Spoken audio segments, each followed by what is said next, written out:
बहुत गहरे समुद्र में समुद्री राजा का महल था। वो अपनी बेटियों और बूढ़ी माँ के साथ वहाँ रहता था। राजा का महल बेहद खूबसूरत था और वो अपनी बेटियों से बहुत प्यार करता था। सबसे ज्यादा प्यार वो अपनी सबसे छोटी बेटी से करता था। इस समुद्री राज्य का एक नियम था कि जो भी राजकुमारी 18 साल की हो जाती थी, उसे समंदर की सतह पर जाने का मौका मिलता था। उससे पहले कोई भी राजकुमारी सतह पर नहीं जा सकती थी। राजा की 5वीं बेटी की सालगिरह का मौका था। सभी बहुत खुश थे। राजकुमारी को सभी जन्मदिन की बधाई दे रहे थे। राजा ने ऐलान किया कि मरीना अब 18 साल की हो गई और उसे सतह पर जाने की इजाज़त दी जाती है, ताकि वो बाहरी की दुनिया, धूप व इंसानी दुनिया देख सके, उसका आनंद ले सके। राजा ने साथ ही मरीना को आगाह भी किया कि सागर की दुनिया इंसानी दुनिया से बहुत अलग होती है, इसलिए वो इंसानों के करीब न जाए और समय रहते अपनी दुनिया में लौट आए। ये सुन सबसे छोटी राजकुमारी एवा भी सतह पर जाने की जिद करने लगी, लेकिन राजा ने साफ इनकार कर दिया, क्योंकि वो 18 साल की नहीं हुई थी। एवा बहुत दुखी हुई। उसे बेसब्री से अपने 18वें जन्मदिन का इंतजार था। एवा बेहद खूबसूरत थी और उसकी सबसे बड़ी खासियत ये थी कि वो बेहद दयालु थी। समंदर के सभी जीवों से उसे प्यार थे। यही वजह थी कि वो सबकी फेवरेट थी। एवा को इंसानों के बारे में जानने की बहुत उत्सुकता रहती थी। वो अक्सर अपनी दादी माँ से उन्हीं के बारे में पूछती रहती थी। एक बार यूं ही उसने पूछा कि क्या इंसान हमारी तरह ही होते हैं या हमसे बेहतर होते हैं। दादी ने बताया कि उनके पैर होते हैं, जबकि हमारे पैर नहीं होते। मछलियों की तरह हमारे शरीर की बनावट होती है। इंसान बहुत प्रदूषण फैलाते हैं, इसलिए वो हमसे बेहतर नहीं होते।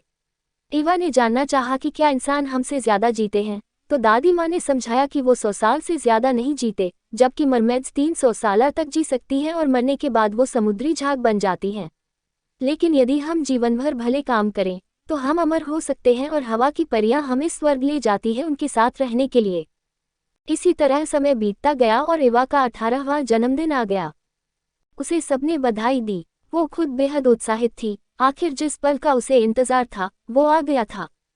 राजा ने कहा कि मैं तुम्हें बाहरी दुनिया दिखा लाता हूँ, पर एवा ने कहा कि बाकी सब अकेले गए, तो वो भी अकेली ही जाना चाहती है। इतने में उसके दोस्त श्रिम्प ने राजा से कहा कि वो उसका ख्याल रखेगा। राजा ने कहा कि सूर्यास्त से पहले लौट आना। एवा तेजी से सतह की ओर चल पड़ी। बाहर आते ही वो मंत्रमुग्ध हो गई। इस नई अनजान दुनिया ने उसे मोहित कर लिया। इतने में ही उसे एक जहाज नजर आया, जिसमें एक युवक था। उसने श्रिम्प से पूछा कि ये क्या चीज है। फिर उसने देखा कि वो युवक तो बिल्कुल उसके गुड्डे जैसा ही है। श्रिम्प ने बताया कि वो राजकुमार है और शायद अपना जन्मदिन मनाने आया है। एवा राजकुमार की खूबसूरती से मोहित हो गई थी और वो गाना गाने लगी। इतने में ही तूफान आ गया। आसमान में काले बादल छा गए और तेज लहरों के बीच राजकुमार का जहाज फंस गया। इस तूफान में जहाज डूब गया।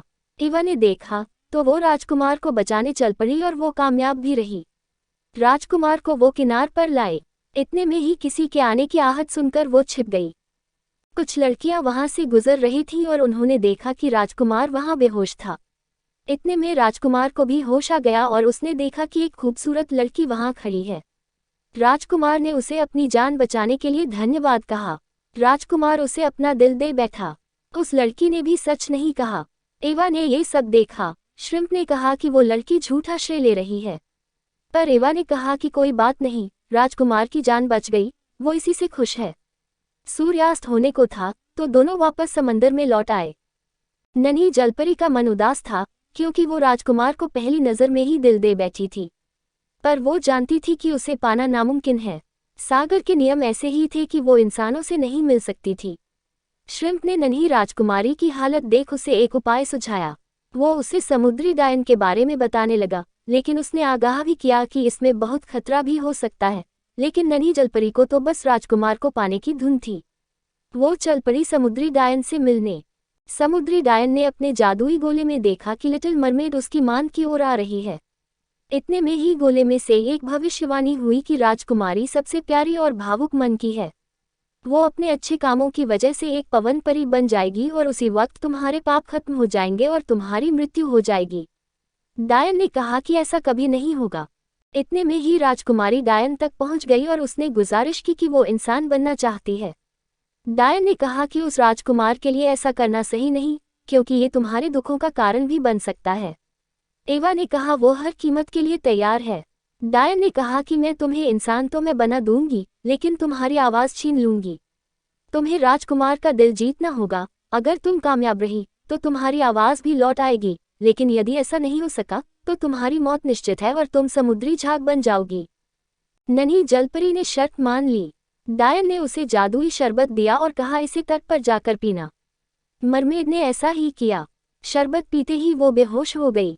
इस बीच उसकी मछली जैसी पूंछ पैरों में बदल गई, पर उसकी आवाज़ चली गई। उसे होश आया तो सामने राजकुमार था। राजकुमार ने कहा तुम ठीक हो, पर तुम हो कौन और सागर तट पर क्या कर रही थी? राजकुमार ने उसे आराम करने की सलाह दी। अगले दिन वो चलने लगी तो राजकुमार बेहद खुश हुआ। उसने उसके साथ डांस किया और उसकी नृत्य कला से काफी प्रभावित हुआ। राजकुमार ने कहा कि आज का दिन बहुत अच्छा है, मुझे मेरे जीवन का प्यार भी मिल गया। नन्ही परी को लगा कि वो उसकी बात कर रहा है। इतने में ही राजा का आगमन हुआ और राजकुमार ने राजा से उस लड़की का परिचय करवाया जो उसे तूफान वाले दिन मिली थी। राजकुमार ने कहा कि इसी ने मेरी जान बचाई थी, मैं इससे शादी करना चाहता हूँ। राजा भी मान गए। लिटिल मरमेड का दिल टूट चुका था। ये सब देख श्रिम्प ने सागर में जाकर राजा को सब कुछ बताया। राजा ने सागर की देवी से प्रार्थना की और सतह पर चला गया। एवा की बहनें डायन के पास गई ताकि वो अपना श्राप वापस ले। डायन खुश थी कि राजा की बेटियां उसके सामने गिड़गिड़ा रही हैं। फिर डायन ने कहा कि उसके पास एक उपाय है, लेकिन उसके लिए एवा को राजकुमार की हत्या करनी होगी। यदि लिटिल मरमेड इस जादुई खंजर से राजकुमार को मार देगी तो उसे अपनी जलपरी वाली जिंदगी वापस मिल जाएगी। उसकी बहनें वो खंजर लेकर सतह पर गई। सबने देखा एवा अपने गुड्डे के साथ सागर तट पर एक पेड़ के नीचे उदास बैठी है। राजा ने उसे आवाज लगाई। एवा बेहद भावुक हो उठी। राजा ने एवा को वो खंजर दिया, पर एवा ने कहा कि वो राजकुमार को नहीं मार सकती, पर अपने भावुक पिता और बहनों को देख वो खंजर ले लेती है। वो राजकुमार के महल तक गई, पर वो राजकुमार को मार नहीं पाई क्योंकि वो उसका प्यार था। वो लौट आई, अपने पिता और बहनों से माफी मांगी। एवा ने कहा कि अब मेरी मौत निश्चित है, आप सब मुझे माफ कर देना। मैं अब झाग में बदलना चाहती हूँ, इस दुनिया से जाना चाहती हूँ। इतना कहकर वो समंदर में कूद गई। इतने में ही एक चमत्कारी शक्ति ने उसे खींच लिया और उसने देखा कि सामने पवन परी है। राजा बेहद खुश था कि उसकी सबसे प्यारी बेटी की जान बच गई। राजा ने परी को धन्यवाद कहा। एवा समझ नहीं पा रही थी।